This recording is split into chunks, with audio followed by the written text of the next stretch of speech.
రామాయణం, ఇతర కావ్యాలు, తెలుగు కావ్యాలు, సంస్కృత కావ్యాలు, ప్రజల్లో ప్రచారంలో ఉన్నటువంటి శ్లోకాలు ఆధారంగా మనం ఒక్కసారి విశ్లేషణ చేసుకోబోతూ ఉన్నాం. హనుమంతుడిలో ఒక గొప్పతనం ఏమిటి అంటే మనం గ్రహించవలసింది, ఆయన జీవితం మొత్తం మీద చేసింది రెండే పనులు, మూడవ పని ఆయన చేయలేదు. ఒకటి కర్తవ్యం, రెండు స్మర్తవ్యం. ఇది ఆయన లక్ష్యం. కర్తవ్యం, స్మర్తవ్యం. పని చేయవలసి వచ్చినప్పుడు ఆ పని ఏదో చేశాడు, వెంటనే ఆ విషయం అక్కడ వదిలేశాడు. మనం ఎందుకు అనేక రకాల వ్యాధులతో ఇబ్బంది పడతాం, అహంకారంతో బాధపడతామంటే ఆ పనిని వదిలేయలేం మనం. కర్తవ్యం, స్మర్తవ్యం, ఈ రెండూ దృష్టిలో పెట్టుకుంటే హనుమంతుడిలాగే ఆనందంగా ఉండగలుగుతాం మనం. ఆయన బ్రహ్మచారి కాబట్టి ఆనందంగా ఉన్నాడు, కుటుంబం లేదు కాబట్టి ఆనందంగా ఉన్నాడు, పిల్లలు లేరు కాబట్టి ఆనందంగా. ఇవన్నీ అనవసరమైన విషయాలు, మనకి చేతకాక మాట్లాడే మాటలు.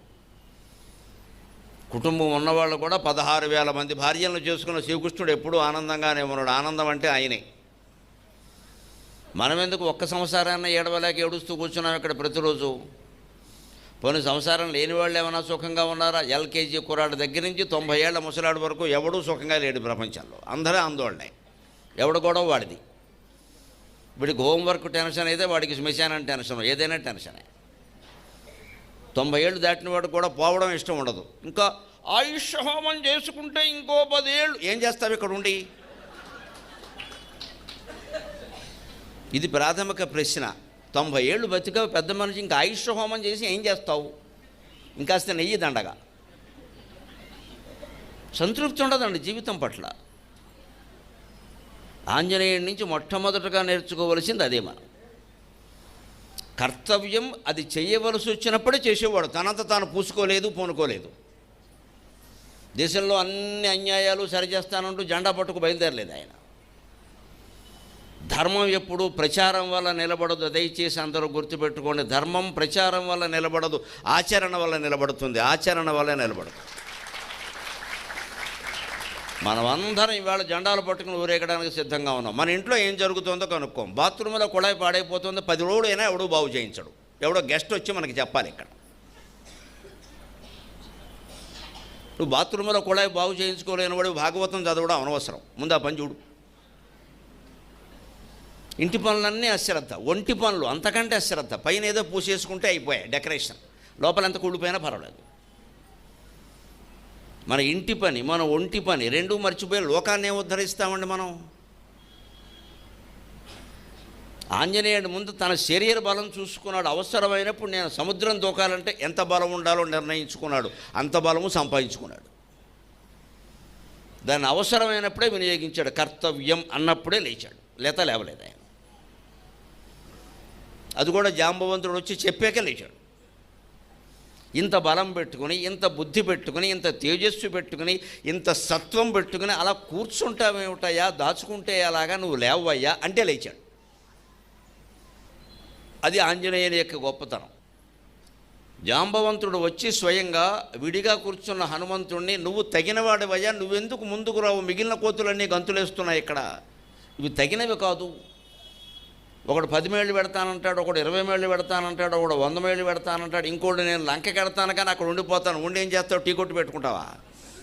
రావణాసురుడు పెట్టనిస్తాడు రావణ టీ సెంటర్ అని. నేను అక్కడికి వెడతాను కానీ రాలేనంటే ఇంకెందుకు వెళ్ళడం, ఇక్కడే ఉండొచ్చు కదా. ఇలాంటి బేరాలు కాదు కావలసింది. నేను వెడతాను, కార్యాన్ని సాధిస్తాను అనేవాడు కావాలి. ఆయన తనంత తాను ముందుకు రావడం లేదు. ఎందుకంటే అనవసరంగా కల్పించుకోడు హనుమంతుడు. అది గొప్ప లక్షణం. అది మనం కూడా అది అలవాటు చేసుకోవాలి. అనవసరంగా ఎవరి వ్యవహారాలను కల్పించుకోవద్దు. దేశం కూడా మనకి కర్తవ్యాన్ని నిర్దేశిస్తుంది. ఈవేళ మన దేశం మనకి నిర్దేశిస్తున్న కర్తవ్యం ఏమిటో తెలుసా? ఏ వస్తువు కొన్నా సరే అది స్వదేశీయ కాదా కనుక్కొని కొనండి. అదే మన కర్తవ్యం, అదే మన కర్తవ్యం. పొద్దున్న తోముకునేటువంటి బ్రష్, పేస్టు దగ్గర నుంచి రాత్రి పడుకునేటప్పుడు కప్పుకునే దుప్పటి వరకు మన దగ్గరే తయారవ్వాలి. ఇతర దేశాల్లో తయారైంది మనకు ఉండద్దు. అసలు గెంటి పారేయాలి ముందు. ఎంత గొప్పవాడు మనకి ఇతర దేశాల నుంచి ఎంత ఖరీదైన బహుమతి పట్టుకొచ్చినా సరే నమస్కారం పట్టుకెళ్ళిపోనాలి, వెనకపోతే విసిరేయాలి. నేను లండన్ వెళ్ళినప్పుడు 15 రోజులుంటే అక్కడ వాళ్ళు చాలా వస్తువులు ఇచ్చారు. విదేశీ వస్తువులు వాడను నాకు నియమం, మీ వస్తువులు మీరు తీసుకోండి అని చెప్పాను నేను. ఏది పట్టుకురాలేదు ఇక్కడికి. ఖచ్చితంగా చెప్పాను. ఎంత ఖరీదైన వస్తువులు ఇస్తారో, ఎంత ప్రేమతో ఇస్తారో మీకు తెలుసు. నేను వాళ్ళకి నమస్కారం చేశాను. నాకు నియమం అండి, నేను విదేశీ వస్తువులు వాడను. ఇది లండన్ గడియారం అండి, నా ఇండియాలో గడియారం తిరక్కపోయినా మంచిదేం చెప్పాను. నేను తిరుగుతాను. ఇలా వ్యామోహపట్టే బ్రిటిష్ వాళ్ళు ఇక్కడ బట్టలు సహా సమస్తం అమ్మేశారు, మన వాళ్ళని బతకనీయకుండా చేశారు. మన పద్మశాలీల యొక్క వేళ్ళు తగ్గోసేశారండి దుర్మార్గులు. మామూలు వాళ్ళ వస్త్రపు మిల్లుల వ్యాపారం కోసం మన శాలువాళ్ళ యొక్క చేతులు తగ్గోసారండి వాళ్ళ వ్యాపారం కోసం. వాళ్ళ వస్తువులు మనం వాడుతున్నాం. ఆ సిగ్గుందా? మా అబ్బాయి అమెరికా నుంచి తెచ్చాడు, మా అబ్బాయి ఆస్ట్రేలియా, చెప్పుకుందుకు సిగ్గుపడాలమ్మా. ఇవన్నీ బయట లోపలెట్టేసేయండి, చెప్పకండి అసలు. అవన్నీ తేవద్దని చెప్పండి, వాళ్ళు తెచ్చిన వాడద్దు. అది మన కర్తవ్యం. అది చేయండి, ధర్మాన్ని నిలబడుతుంది. అది చేయడం మానేసి దేశం నిండా జెండాలు పట్టుకు తిరిగితే ధర్మం నిలబడదండి. ఊరేగింపులు మిగిలితే, ఉద్యమాలు మిగిలితే మహా అయితే మనకి కార్పొరేటర్ టికెట్ రావచ్చు, అంతకంటే ఏం కాదు ఇక్కడ. దానివల్ల కూడా ఇక్కట్లేం తీరవు, టికెట్ వస్తుంది. కానీ హనుమంతుడి నుంచి మొట్టమొదటి నేర్చుకోవాల్సింది అదే, కర్తవ్యం స్మర్తవ్యం.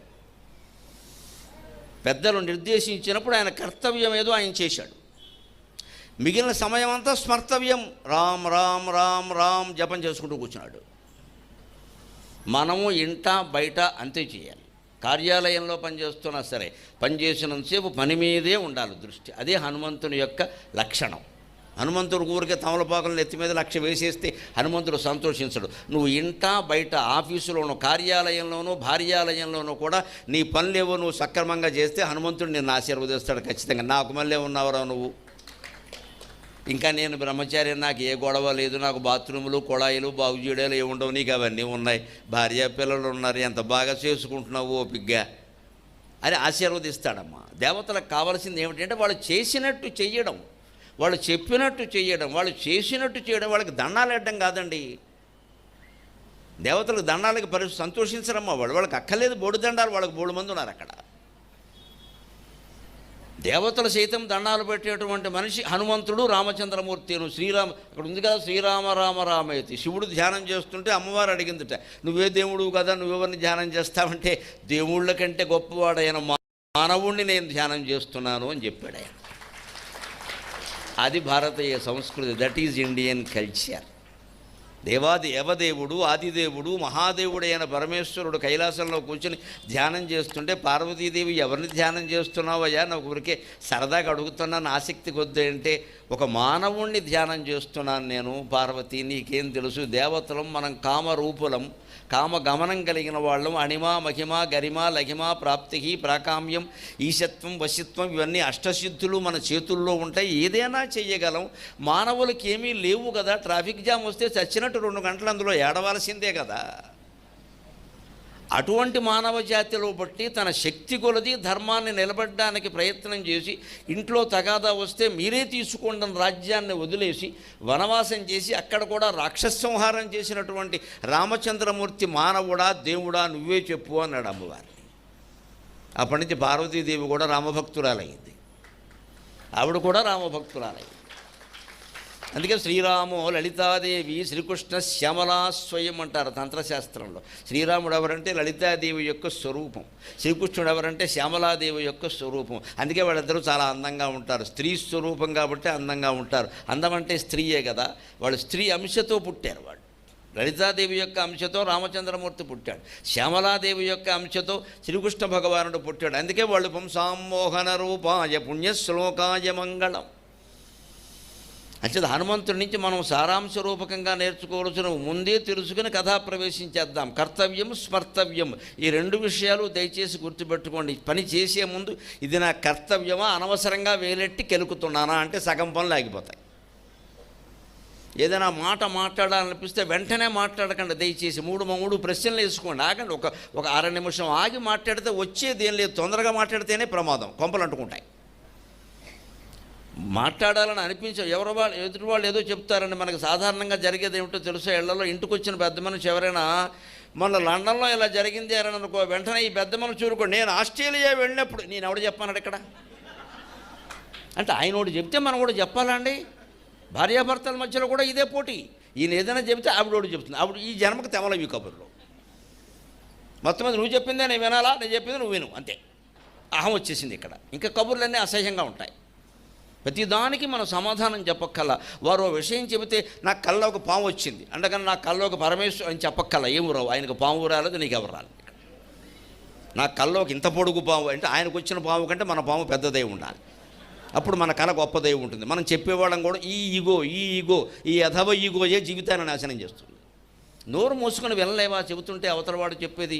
అలా మాట్లాడకుండా వింటే రెండు ప్రయోజనాలు: ఒకటి మనకి గొంతు నొప్పెట్టదు, రెండోది మనం వినడం లేదు అనుకుని వాడు వెళ్ళిపోతాడు, గొడవ వదిలిపోతుంది. వింటే కదా ఎవడైనా చెప్పేది. మనం అలాగే వాడి కళ్ళల్లో కళ్ళు పెట్టి చూడు అని చూస్తూ నమ శివాయ అని జపం చేస్తూ నిమిషంలో పారిపోతాడు. కాఫీ ఖర్చు కలిసి వచ్చింది. ఇప్పుడు కూర్చుని ఏం చేస్తాడు ఇక్కడ? ఈ సొల్లు కబురు తప్ప. వాడు జపం చేయడు, మనం చేయనివ్వడం. ఈ లక్షణమే హనుమంతుడి నుంచి నేర్చుకోవాలి. అనవసరంగా ఒక్క మాట మాట్లాడు, అనవసరంగా ఒక్క పని చెయ్యడు. అది మనకు తెలియదు కానీ శాస్త్రం చెప్పిన మాట, రామాయణం చెప్పిన మాట అనవసరంగా ఏ ఆలోచనను కూడా మనస్సులోకి రానివ్వలేదు ఆయన. రామ్ అనేటువంటి ఆలోచన తప్ప. ఇది మనం ఉండగలిగితే మంచిది. అందుకే మాట్లాడాలని అనిపిస్తే 3 ప్రశ్నలు మనమే వేసుకోవాలి. ఇది సత్యమా? నేను మాట్లాడబోయేది ఖచ్చితంగా సత్యమేనా? కాకపోతే చెప్పద్దు. అబద్ధం ఎందుకు ఆడాలి? గొప్పల కోసం చెప్పద్దు. అంతేకాదు, ప్రియమా? అవతల వాడికి ఇష్టమా? సత్యం కావచ్చు, వాడికి ఇష్టం కాదు, వాడికి వినాలని లేదు, ఎందుకు? అందుకే పెద్దవాళ్ళు చాలామంది 80 ఏళ్ళ వాళ్ళు కనపడగానే మనవాళ్ళు పారిపోతారు. ఎందుకని? ఈయన ఏదో చెప్తూ ఉంటాడు ఇక్కడ, వాడికి అవసరమో కాదో చూడటం. పైగా ఈ అదోల మాట వింటలేదండి. చాలా కాలం చాలామంది విన్నారు, మాట్లాడకుండా ఉండరాదా? ఈ తరం వాళ్ళు మాట వినలేదండి. మాట వింటే గొప్పేనా? మాట వినకపోతే మనకే లాభం అండి. మాట్లాడకుండా కూర్చోవచ్చు. అసలు మనం మాట్లాడకుండా ఉండలేము. వినాలి. వాడికి ఇష్టం లేదు, వదిలేరాదా? వాడికి ఆసక్తిగా వింటే చెప్పొచ్చునండి. విన్నవాడికి మనం ఎందుకు చెప్పాలి? ఇప్పుడు ఎవరు పిలిచారని మీరు ఎంతమంది వచ్చారమ్మా? ఈ ఒక్క మనిషి మాటలు వినడానికి ఇన్ని వేల మంది వచ్చి కూర్చుని నిలబడి అవతల కూడా చూస్తున్నారే. మాట్లాడవలసింది ఇక్కడ. ఇది కర్తవ్యం. ఎందుకంటే ఇంతమంది చూస్తున్నారు ఈ మాటల కోసం. అందుకని బయట ఎక్కడో కనపడి నేను మాట్లాడను. బయటికి వెళితే ఒక్క ముక్క నాతో మీరు మాట్లాడలేరు, నేను మాట్లాడను. మీరు మాట్లాడితే నమశివాయ ఎంత అంటే వెళ్ళిపోమని అర్థం, అంతే. మాట్లాడక జపం అక్కడికి వచ్చి విను. లేకపోతే విడిగా నేను ఎవరింటికో వెళ్ళి అవకాశం ఇచ్చా, అక్కడికో 50 మంది వస్తారు, దండాలు పెడతారు, మాట్లాడిస్తారు, ఫోటోలు తీసుకుంటారు. విచిత్రం ఏంటో తెలుసా? వాళ్ళు ఇక్కడికి రారు. ఆయన కనిపించారండి, ఫోటో తీసుకున్నాం. వాడికి కావాల్సింది ఫోటో, ప్రవచనం అక్కల. నమశివాయ పబ్లిసిటీ వెంటనే ఫేస్బుక్. I met Garikipati. అది దీనికి మళ్ళీ ఇంగ్లీష్ ఒకటి ఇక్కడ, యథవ భాష. కనీసం నేను గరికిపాటి వారిని కలిశాను. I met Garikipati. ఈ మెట్ట పల్లం అన్నీ మనం పడాలి ఇక్కడ. ఆయనకో పబ్లిసిటీ, నాకో పబ్లిసిటీ. దీనివల్ల ఉపయోగం ఏమిటి? అంత చూడాలనుకున్నాడు ఇక్కడ చూడొచ్చు కదా, అంతమందితో కలిసి చూడొచ్చు కదా. మనం ప్రత్యేకం చూడాలి, ప్రత్యేకం ఫోటో. ఈ ప్రత్యేకం పోవడమే ఆధ్యాత్మికత. దేశంలో ఐకమత్యం ఎందుకు లేదంటే ప్రత్యేకం ఎక్కువైంది. ప్రత్యేకం అనేదానికి ఆ భాష తెలిసిన వాళ్ళు ఆలోచించండి. ప్రతి ప్లస్ ఏకం. ప్రతి అంటే విడిగా, ఏకం యనాదేశంతి. నువ్వు ప్రత్యేకం కోరుకున్నావంటే ఏకం ఉండదు. ఏకం కావాలంటే ప్రత్యేకత పోవాలి. నేను ప్రత్యేకం అన్నావంటే ఎవరితో నువ్వు కలవలేవు. నాకే ప్రత్యేకత లేదు. సముద్రంలో నీటి బిందువులాగా ఈ మహాజనసాగరంలో కలిసిపోవడానికి నేను సిద్ధంగా ఉన్నాను అంటే మనం హనుమంతుడిని ఆరాధించినట్లుగా. ఆయన అన్నాడు, అంత నిరహంకారమైన మనిషి ఆయన. ఇంద్రజిత్తు బ్రహ్మాస్త్రంతో బంధించి రావణుడు సభకి తీసుకెళ్ళినప్పుడు అక్కడ ఏమంటాడంటే, వానరస నువ్వు ఒక్కడు వచ్చి ఇంత పని చేశావు, నిన్నెక్కడ వేసి పారేసావు, ఇంకెవడొస్తాడు అన్నాడు. నువ్వు ఒక్కడవి ఇంత పని చేసావు, వానర సైన్యంలో ఇంత బలవంతులు ఉన్నారా అని అంటే, సీతాదేవి అంది స్వయంగా సుందరకాండలో, రావణాసురుడు చాలా బలవంతుడయ్యా హనుమా, నేను నిన్ను నమ్ముతున్నాను. రాముడి దగ్గర మీలాంటి వాళ్ళు ఉన్నారన్నావు, బాగుంది. కానీ వీడి బలం నీకు తెలియదు. వాడు ఎప్పటికే ఓ 25 మందిని తీసుకొచ్చాడయ్యా. ఎదిరించలేక సర్దేసుకున్నారు వాళ్ళు. కొంతమంది చచ్చిపోయారు కూడా వాడి చేతుల్లో. ఎంతోమంది రాజులు చనిపోయారయ్యా. వాడిని మీరు జయించగలరా అంటే ఆయన అన్నాడు, అమ్మా నువ్వు ఇంకా రామసైన్యాన్ని చూడలేదు. నేను ఏదో గొప్పవాడిని సముద్రం దూకాను అంటున్నావు నువ్వు. నా నెంబర్ ఎంతో తెలుసా? వానర సైన్యంలో 1,00,000 మంది పేర్లు రాస్తే నా నెంబర్ 99,000 తర్వాత ఉంటుందని చెప్పాడు ఆయన. అది ఇతరుల గురించి హనుమంతుడి అభిప్రాయం. నిజానికి ఇతరులు ఎవరైనా హనుమంతుడిని మించిన వాళ్ళు ఉన్నారండి అందులో? సుగ్రీవుడు కానీ, నలుడు కానీ, నీలుడు కానీ, సుషేనుడు కానీ, మైంద్రుడు కానీ, ద్వివిధుడు కానీ, అంగదుడు కానీ అందరూ హనుమంతుడు తర్వాత వాళ్లే కదా. కాబట్టే కదా ఆయన ఒక్కడే సముద్రాన్ని దాటాడు. కానీ ఆయన ఎంతనే గర్వంగా మాట్లాడాడంటే మద్విశిష్టాక, అంతా నాకంటే నన్ను మించిన వాళ్ళు, నాతో సమానమైన వాళ్ళే, కానీ నాకంటే తక్కువ వాళ్ళు ఒక్కడు కూడా లేడు అన్నాడు. శత్రువు గుండెలు బగలాలంటే ఇలాగే మాట్లాడాలి. వాడికి దడ పుట్టద్దు. అయ్యి బాబోయ్, వీడే ఇలా ఉంటే వీడి నెంబర్ 99,099 పై వాళ్ళందరూ ఎలా ఉంటారో, ఇది మాట్లాడే విధానం. అక్కడ శత్రువు దగ్గర అలాగే మాట్లాడాలి. మన ఇంటికి వచ్చిన మిత్రుడి దగ్గర, లేదా కొడుకు దగ్గర, కోడల దగ్గర, మనవడ దగ్గర, బంధువుల దగ్గర, భార్య దగ్గర, భర్త దగ్గర మాట్లాడే ముందు వారికి ఇష్టమా కాదా? ఇష్టం లేకపోతే మాట్లాడు కూరుకో. అంచేత సత్యం ప్రియం మూడవది. ఈ రెండింటికంటే ముఖ్యమైనది అత్యవసరం. ఇప్పుడు ఈ మాట మనం చెప్పాలా, తప్పదా? ఇంకొకరు చెప్తారేమో కాసేపట్లో, లేదా ఓ గంటలో వాడికే తెలుస్తుందేమో, మనం ఇప్పుడు చెప్పేయాలా? ఇలా అంటే చాలా మౌనంగా జపం చేసుకోవచ్చుండ మనం. అందుకే అన్నం తినడానికి సమయం పెట్టుకున్నట్టే, స్నానానికి సమయం పెట్టుకున్నట్టే, దయచేసి మాట్లాడడానికి కూడా సమయం పెట్టుకోండి. జీవితం అంతా బాగుంటుంది, జీవితం అంతా బాగుంటుంది. ఖచ్చితంగా సమయం పెట్టుకోవాలి. మౌనం ఒక్కల, రోజంతా మౌనం ఒక్కల, పనులు నడవాలి కదా. ఈ సమయంలోనే మాట్లాడతాను, నాతో పని ఉంటే అప్పుడు చెప్పండి, లేకపోతే నన్ను పలకరించకండి. ఇంటూ చెప్పేయచ్చు, భార్యకైనా చెప్పేయచ్చు, ఇబ్బంది లేదు, భర్తకైనా చెప్పేయచ్చు. ఎప్పుడు ఇంక 24 గంటలు మాట్లాడుకుంటూ ఉండాలా? అన్నిటికీ సమయాలు పెట్టుకున్నామా లేదా? కార్యాలయానికి సమయం ఉందా లేదా? వంటకో సమయం ఉందా లేదా? భోజనానికో సమయం ఉందా లేదా? స్నానానికో సమయం ఉందా లేదా? ప్రతిదానికి సమయం పెట్టిన వాళ్ళ మాట్లాడడానికి సమయం ఎందుకు పెట్టమండి? ఈ సమయంలోనే మాట్లాడతాం అంతే. అదే హనుమంతుడిని ఆరాధించడం అంటే. ఆరాధన కంటే ఎక్కువ ఆచరణ పెరిగినాడు మన జీవితాలన్నీ బాగుంటాయండి. ఆచరణ పెరగాలండి. ఆరాధన కంటే ఎక్కువ ఆచరణ పెరగాలి. ఆరాధన అంతా ఆచరణ కోసమే. ఆచరణ లేకపోతే ఆ చరణాలు దొరకవు. ఆ రామచంద్ర చరణాలు మనకి దొరకవు. ఆయనకి ఆ చరణాలు ఎందుకు దొరికాయంటే ఆచరణ ఉండబట్టి.